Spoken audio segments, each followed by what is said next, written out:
예, 시장을 이겨라. 오늘은 최근에 변동성이 큰 유가 얘기를 좀 집중적으로 해보겠습니다. 유가가 뭐 얼마 전까지 많이 올라서 부담이었는데요. 80달러 가고 위로 갔는데 갑자기 또 50달러까지 급락을 하면서 무슨 일이 있는 건지 유가 흐름 전망하고요. 또 유가 변동과 관련된 종목 찾기까지 흐름 이어가도록 하겠습니다. 먼저 미래에셋대우 리서치센터의 이진호 연구위원 전화 연결해서 유가 관련된 상황부터 점검하겠습니다. 안녕하십니까?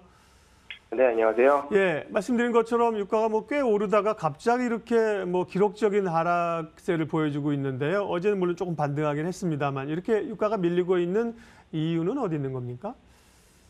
네, WTI는 어제 기준으로 56달러 선을 기록을 하면서 한 달간 20% 넘게 하락을 했습니다. 최근 유가 하락의 배경은 약 세 가지 정도를 들 수가 있는데요. 먼저 첫째로 가장 중요했던 요인은 이란 제재에 대한 유예입니다. 지난 2일 폼페이오 국무장관은 8개국에 대해서 이란 원유 거래 제재를 180일간 유예하겠다고 발표했습니다. 미국의 핵협정 탈퇴 이전과 현재의 이란 원유 수출량을 비교해보면 약 90만 배럴 정도 감소했는데요.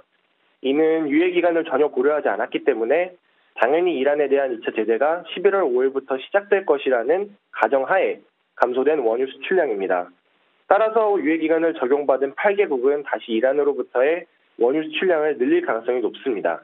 하지만 이란을 제외한 오펙 국가들은 이미 제재로 인해 줄어든 감소량을 증산을 통해 만회한 상태입니다. 그렇기 때문에 이란의 원유 수출량 회복은 사실상 원유 공급량 증가로 해석이 되었고 이는 최근 유가 하락의 가장 큰 요인으로 꼽히고 있습니다.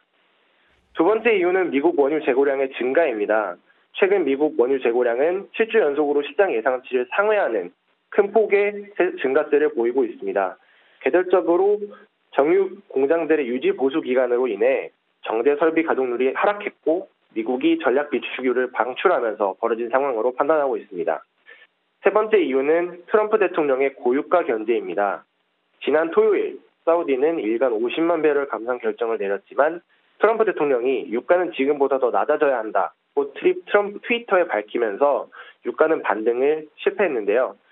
사우디는 현재 언론인 카쇼크지 피살 문제로 미국의 제재에 강하게 반발하기 어렵기 때문에 사우디보다 트럼프의 영향력이 더 크다고 볼 수 있습니다. 따라 저는 이 세 가지 정도 때문에 유가 하락이 되었다고 보고 있습니다. 최근에 유가가 급격하게 내려온 원인을 세 가지로 설명을 해주셨고요. 이 이유들과 포함해서 실제 어떤 상업적인 거래뿐만 아니라 투기적인 거래가 분명히 묶였겠죠. 그러면서 어쨌든 위로부터 한 80달러 선부터 지금 56달러입니다. 급격하게 내려왔는데요. 더 내려갈 쪽으로 보십니까? 아니면 뭐 이 정도에서 다시 이제 반등할 걸로 보시나요? 단기적인 유가 전망 좀 해주세요. 저는 유가가 다시 반등하기 위해서는 미국 재고량 변화가 감소 추세로 돌아서는 것이 포인트라고 보고 있습니다. 곧 정유 공장들의 유지 보수 기간이 완료되고 미국 전략 비축유의 방출이 이번 달 말까지로 예정이 되어 있기 때문에 미국 원유 재고 증가세가 좀 진정이 되면서 유가가 어느 정도 좀 하락이 진정이 되지 않을까라고 예상을 하고 있습니다. 하지만 과거 경험적에 비추어 봤을 때 재고를 쌓아가는 기간이 보통 11월 중순에서 중순 말까지 정도는 이어집니다. 따라서 재고를 쌓아가는 기간이 일주에서 2주 정도 남았기 때문에 미국 원유 재고가 계속 증가한다면 어느 정도 추가 하락 가능성은 있다고 보고 있습니다.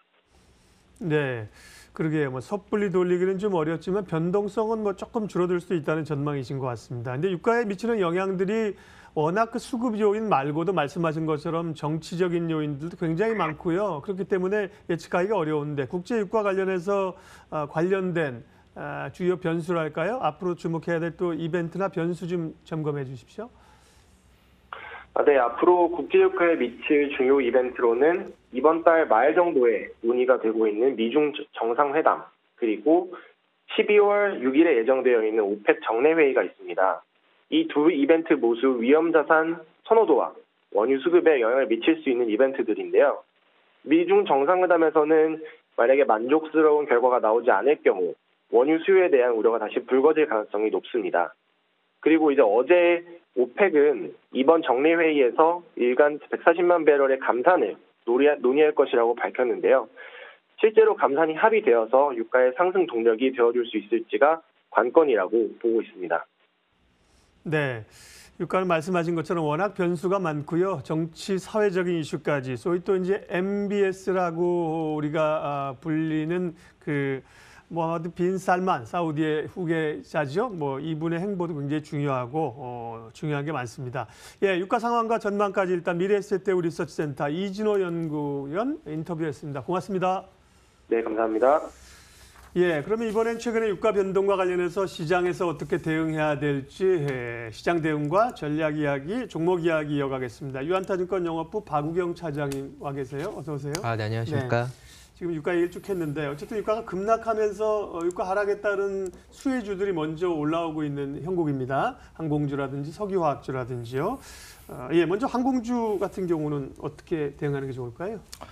예, 뭐 지금 방금 뭐 유가에 대해서 전망들을 좀 네. 말씀하셨는데 저는 그 뭐 조금 더 첨부해서 좀 말씀을 드리자면은 좋습니다. 네. 유가 반등의 그 선제적인 조건이 사실 지금 공급자에 돼 있지 않습니까? 그래서 아무래도 수요자 쪽으로 좀 돌아서려면은 경기가 이제 선진국에서 이제 신흥국으로 좀 사이클이 좀 돌아야 되기 때문에 변수는 중국이라고 좀 볼 수가 있을 것 같습니다. 중국의 경기 사이클, 신흥국들의 경기 사이클이 돌아야지만 유가도 조금은 확실하게 턴어라운드 할 수 있는 좀 계기가 될 수 있을 거다라고 좀 우선 한 번 더 말씀을 좀 드릴 수가 있을 것 같고요.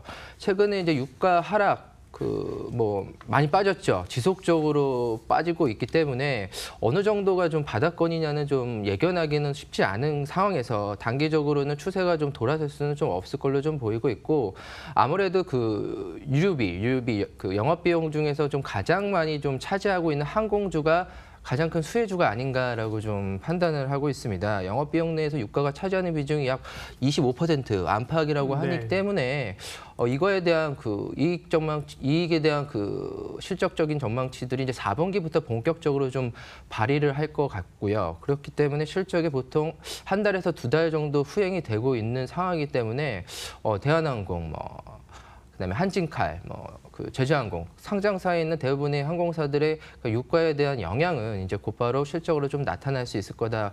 우선적으로 좀 말씀을 드릴 수가 있을 것 같고. 네. 근데 사실 3분기 실적이 유가가 반영이 안 된 상황에서도 실적이 상당히 좋았단 말이죠. 네.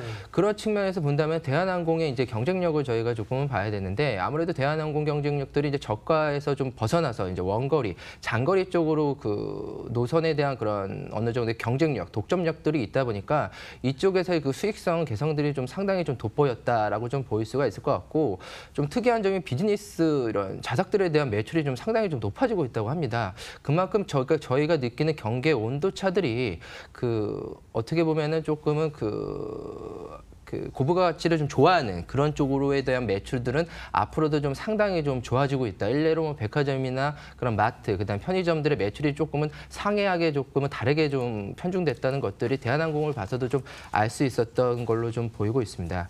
그래서 앞으로 이제 유가 하락에 대해서 수혜주는 이제 항공주인 거는 뭐 당연시하고 네. 그 외에 저희가 수혜주를 좀 봐야 될 종목들은 이제 석유화학 업종이라고 좀 볼 수가 있을 것 같습니다. 아무래도 이제 원료를 이제 석유화학 업종들이 그 유가를 좀 사용하다 보니까 직접적으로 나프타 원료를 사용하는 뭐 대한유한, 롯데케미칼 이런 피어 그룹 중에서 대표적인 종목들이 그 이익 전망치들은 뭐 좀 그 좋아질 수는 있겠으나 주식이 이제 종목들이 좀 가려면은 사실 그 비용 프라이스보다도 아무래도 Q가 좀 늘어나야 됩니다. 그 대한항공 같은 경우에는 유가가 반영이 안 된 상태에서 실적이 좋았던 것은 Q의 성장들이 있었기 때문에 그 석유화학 쪽 업종에서도 좀 Q가 늘어나려면은 물량이 늘어야 된다. 그렇죠. 그러면은 저희가 봐야 되는 것이 앞서서 말씀드렸다시피 중국 상황입니다. 그래서 상해 종합을 저희가 꼭 봐야 될 필요가 있을 것 같고요. 어제도 뭐 바로 이제 주식에서 바로 반영이 됐던 것들이 대한항공 같은 경우에는 끝까지 조금은 주가가 탄력성 있게 좀 올라간 측면이 있는 반면에 석유화학 종목은 아침에 시가가 오르고 바로 좀 거의 다 좀 반납했던 종목들이 좀 대부분이었습니다. 그렇기 때문에 경기가 좀 돌아서는 아무래도 우리나라 그 화학업체들이 직접적으로 반영이 되는 중국 쪽이 좀 돌아서기 전까지는 석유화학 업종의 그 이익 전망치들은 조금 제한적일 수 있겠다라고 좀 보일 수가 있을 것 같습니다. 석유화학주. 그리고 어제 또 유가 하락하면서 한국전력이 많이 올랐어요. 예, 한전은 유가하고는 어떤 관련이 있는 거고 워낙 많이 내려오긴 했는데 한전에 관한 얘기 좀 해주세요. 뭐 최근에 한전 실적에 대한 그 나온 것들을 보면은 유가뿐만이 아니라 원전을 조금은 여름에 돌렸던 것들이 좀 계기가 됐다라는 좀 뉴스들이 좀 나올 수가 있고, 아무래도 한전도 그런 그 유가를 좀 원료를 좀 사용하다 보니까 이익이 당연히 좋아질 수밖에 없는, 석유화학 업종과 같이 좀 좋아질 수밖에 없는 것인데, 한국전력이라 사실 큐가 정해져 있습니다. 저희가 전력을 소비하는 거에 대해서 큐가 정해져 있기 때문에 한국전력의 포인트는 프라이스로밖에는 저희가 볼 수밖에 없겠다. 그래서 비용이 얼마나 빠르게 감소하느냐가 한국전력의 이익 사이클로 좀 돌아선다라고 좀 보일 수가 있을 것 같습니다. 일단 유가 최근에 하락에 따른 수혜주들을 점검해봤는데요. 유가 하락에 따라서 주목할 기업 가운데 어쨌든 제일 선호주는 항공주네요. 말씀하신 것 들어보면. 그렇죠. 제일 선호주는 항공주님이 다 자명할 것 같고요.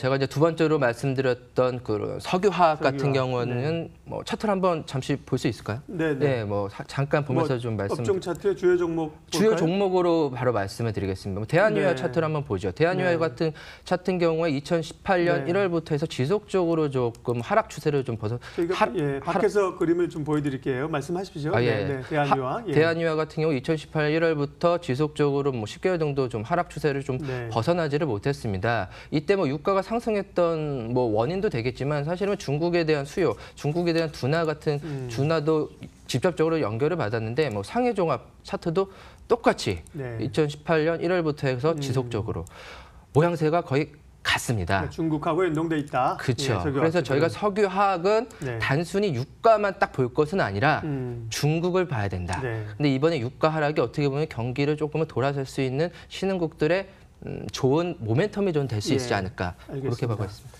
반면에 정유주는 최근에 잘 가다가 유가 하락으로 어떻게 보면 좀 타격을 받는 그런 섹터인데요. SOE나 이런 쪽은 또 유가 말고도 배당이나 기대감들이 많습니다. 정유주에 대한 시각은요? 정유주 간략하게 말씀드리겠습니다. 유가를 하락하기 때문에 재고이익이 좀 손실밖에 잘 잡힐 수가 없을 것 같고요. 아무래도 최근 들어서 신흥국 둔화가 정제 마진, 스프레드 감소로 좀 나타날 수밖에 없기 때문에 앞서서 말씀드렸다시피 SOL 같은 배당주의 성격, 단기적으로 조금은 그 단기 반등을 좀 노려볼 만한 자리이긴 하나 큰 추세로 전환되기 전까지 추세가 전환되기에는 좀 쉽지는 않겠다라고 좀 판단이 되고 있고요.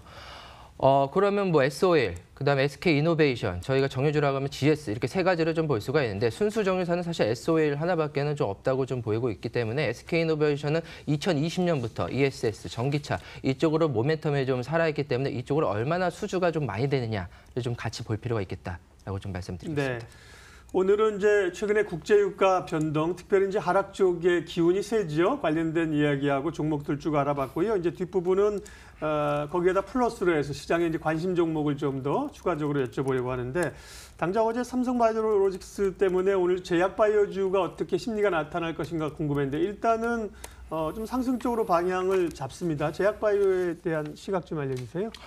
이제 삼성바이오로직스에 대한 내용들은 이제 이슈는 이제 그만. 이라고 좀 결론부터 말씀드리겠습니다. 사실 이제는 이제 개별 모멘텀, 저희가 그 신약의 가치, 파이프라인, 얼마나 좀 빠르게 기술 이전을 할 수 있는 종목들, 그다음 미국의 FDA의 승인 절차를 가지고 있는 2019년 기대주로 저희가 종목을 좀 볼 필요가 있을 것 같고요.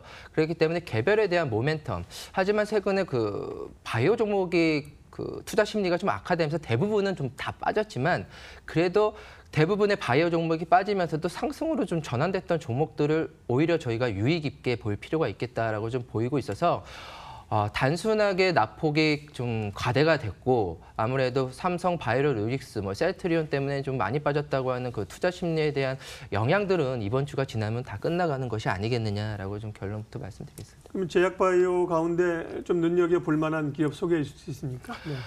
제가 앞서서 말씀드렸다시피 바이오 종목이 빠지면서 좀 올라갔던 종목들을 좀 눈여겨보자니까 대용제약이 가장 좀 눈에 띄고 있습니다. 대용제약 차트를 보면서 말씀을 드리겠습니다.